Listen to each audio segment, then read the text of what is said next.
Necə yazdan danışım ki, vəziyyət şaxtalı, qışlı.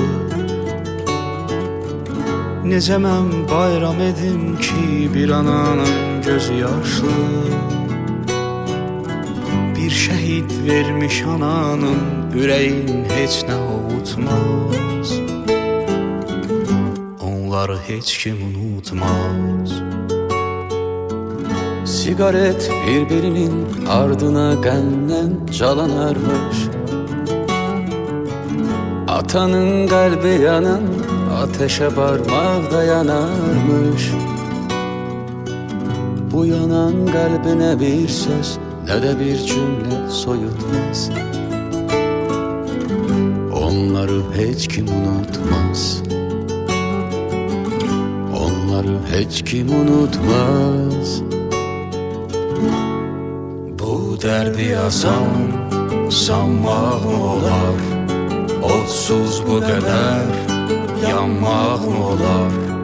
Siz can verdiniz, bizlər yaşayaq, heç haqqınızı danmaq olar.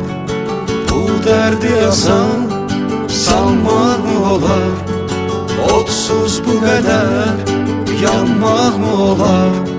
Siz can verdiniz, bizlər yaşayaq, heç haqqınızı danmaq olar.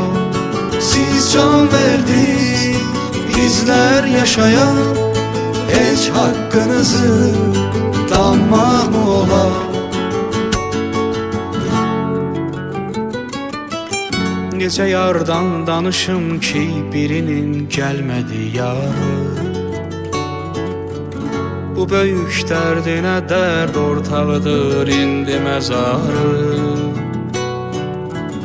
Ona dünyanı da versən, yerin əlbəttə ki tutmaz. Onları heç kim unutmaz. Nə qədər pəncərədən boylanar əsrətlə uşaqlar. Üşüdər ruhunu hamının dolu gözlər, boş otaqlar. Uşaq ağlıyla nə bilsin ki, atam getdi qayıtmaz.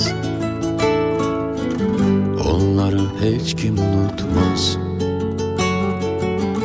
Onları kimsə unutmaz.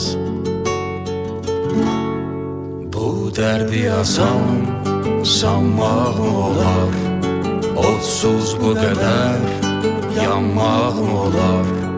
Siz can verdiniz, bizlər yaşayaq, heç haqqınızı danmaq olar.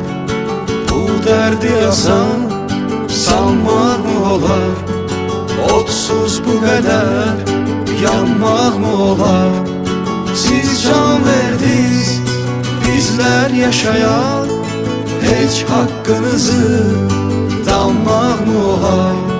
Siz can verdiniz, bizlər yaşayaq, heç haqqınızı danmaq olar.